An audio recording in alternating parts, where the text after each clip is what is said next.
First at 5, political opinions clash in Rochester as protesters push back against Congressman Brad Finstad's priorities.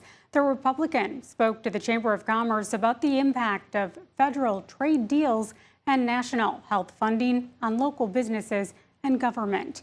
KIMT News 3's Evan Berg takes us to this morning's Eggs and Issues panel to hear from both sides.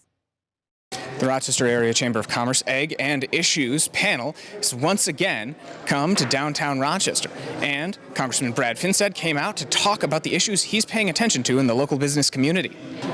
Yeah, so I look forward to it every year. It's always a great opportunity to connect with the chamber and the Rochester community.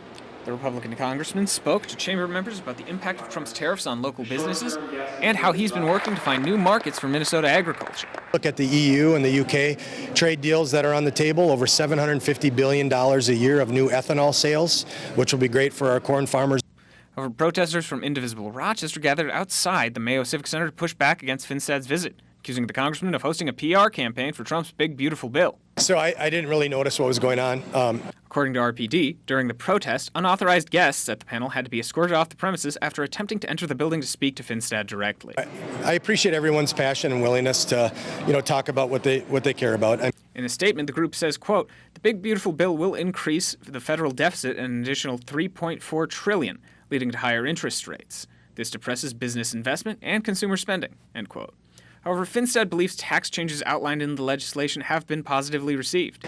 Talking about the tax provisions in the reconciliation bill was important today. The beautiful thing about this event and coming back after being here last year, hearing loud and clear about the need for tax reform. The congressman says taking part in community events like Eggs and Issues is essential to shape future legislative priorities. Politics and public service shouldn't be a lonely island. It should be all of us in the trenches, shoulder to shoulder, working together to try to figure out how to make our backyard better. After the panel, he went to speak with Olmsted County officials at the Olmsted County Public Works Building to discuss federal updates and priorities. In Rochester, Evan Berg, KIMT News 3. A public discussion was held with Olmsted County commissioners after the Mayo Civic Center event. However, it was cut short because of audience disruptions. We'll have more on that coming up at 6.